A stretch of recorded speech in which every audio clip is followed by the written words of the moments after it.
Yes, 7th class exercise 1.3 and question number 8. Question number 8 is a cement company earns a profit of rupees 8 per bag of white cement salt and a loss of rupees 5 per bag of grey cement salt. एक cement की company है, अगर वो white cement cell करती है उसे एक bag पर 8 रुपये का प्रॉफिट होता है और अगर वो ग्रे सीमेंट सेल करती है तो उसे एक बैग पर 5 रुपीज़ का लॉस होता है। तो इसमें दो क्वेश्चन पूछे गए आपसे। फर्स्ट पार्ट में पूछा गया the company sells 3000 bags of white cement and 5000 bags of grey cement in a month, what is its profit और लॉस। तो उसने क्या किया है, 3000 बैग जो वाइट सीमेंट के सेल किए हैं एक महीने में और 5000 बैग जो ग्रे सीमेंट के सेल किए हैं। तो आपने प्रॉफिट या लॉस उसका फाइंड आउट करना है। चलिए इसे करते हैं। चलिए क्वेश्चन नंबर 8 का ए पार्ट जो हम सॉल्व करते हैं। सबसे पहले हम क्या लिखेंगे, प्रॉफिट फाइंड आउट करेंगे। Profit on sale of 1 bag of white cement. White cement पे जो से कितना प्रॉफिट होता है, रुपीज़ 8। टोटल उसने कितने बैग सेल किए, 3000।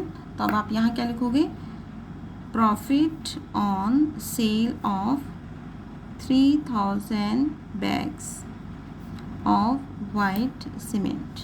तो कितना होगा, आप क्या करोगे, 3000 को 8 से मल्टीप्लाई करोगे। अगर एक बैग पर 8 रुपये का प्रॉफिट होता है तो 3000 बैग्स पर कितना होगा, इन दोनों को हम मल्टीप्लाई करेंगे, आंसर आएगा 24,000 रुपीज़, 24,000। चलिए अब ग्रे सीमेंट का देखते हैं। ग्रे सीमेंट पे आपको लॉस होता है तो आप लिखोगे loss on sale of 1 bag of grey cement. तो ग्रे सीमेंट पे उसका लॉस था रुपीज़ 5 और उसने टोटल कितने बैग सेल किए, 5000। तो आप यहाँ लिखोगे loss on sale of 5000 bags of grey cement is equal to क्या लिखोगे, 5000 multiply by 5, answer will be rupees 25,000। इनको मल्टीप्लाई करोगे। अब देखिए ये हमारा प्रॉफिट है, ये हमारा लॉस है। तो हमें क्या ज़्यादा हो रहा है, लॉस ज़्यादा हो रहा है। तो इट मीन्स आप लिखोगे लॉस, टोटल में आपका लॉस है is equal to rupees 25,000 minus rupees 24,000, answer will be rupees 1000। ये आपका फर्स्ट पार्ट का आंसर है। Now second part is B part, what is the number of white cement bag it must sell to have neither profit or nor loss if the number of grey bags sold in is 6,400 bags। अब आपने बताना है कि white cement के जो है कितने bag cell करें अगर उसे ना तो प्रॉफिट हो ना लॉस हो, और उसे ग्रे सीमेंट पर जो है कितना उसने बैग सेल किए, 6,400। मतलब दोनों का आपका प्रॉफिट और लॉस इक्वल आना चाहिए। जितना ग्रे सीमेंट पे आपका लॉस है उतना ही वाइट सीमेंट के सेल पे आपका प्रॉफिट आना चाहिए, तभी आपका नो प्रॉफिट नो लॉस होगा। तो चलिए इसको भी सॉल्व करते हैं। चलिए 8th का बी पार्ट हम यहाँ सॉल्व करेंगे। यहाँ सबसे पहले हम लिखेंगे लॉस जो आपको गिवन है, loss on the sale of